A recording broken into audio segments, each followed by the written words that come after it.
பவர்னு சொல்லுவாங்க, இன்பவர். அந்த பவர் ஜாஸ்தியா இருக்கணும். அப்படி இருந்தா மட்டும்தான் குபேர சம்பத்து நிறைவாக இருக்கும்.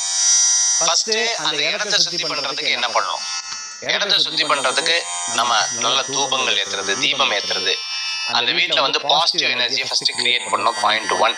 அப்ப உங்களுக்கு ஒரு பெரிய பிளஸ் பாயிண்டா இருக்கும். தினம் தினம் விளக்கு ஏற்றி பூஜை பண்ணக்கூடிய இடமா இருக்கும். பாயிண்ட் 1. இருட்டு ரொம்ப இருக்கப்படாது, வெளிச்சம் இருக்கணும்.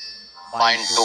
பாயிண்ட் 3 என்ன அப்படின்னு கேட்டீங்கன்னா, நம்ம பக்கத்துல இருக்கிறவங்க கிட்ட நெகட்டிவா பேசுறதை தவிர்த்துக்கிறது நல்லது. அவங்க உங்ககிட்ட நெகட்டிவா பேசினா கூட அந்த பாசிட்டிவிட்டியா அவங்கள மாத்துறது, பாசிட்டிவிட்டியா அந்த நபர்கள் கூட பேசுறது, பழகிறது, அந்த மாதிரி இருக்கக்கூடிய நபர்கள்ட்ட பழக்கம் வச்சுக்கிறது ரொம்ப நல்ல பலன்களை கொடுக்கக்கூடியதாக இருக்கும். அடுத்தது பாத்துட்டீங்க அப்படின்னு சொன்னா, உங்களை நீங்க மாத்திக்கிறது. உட்கார்ந்த இடம் கிழக்கு வடக்கு திசையை பார்த்து உட்கார்றோம். அதே போன்று உட்கார்ந்து நீங்க தியானம் பண்ணும் பொழுது, நீங்க அதை ஜபம் ஜபிக்கும் போது, உதாரணத்துக்கு ஓம் குபேராய நமஹ, ஓம் குபேராய நமஹ, ஒரு 20 நிமிஷம் தொடர்ந்து உட்காரணும்.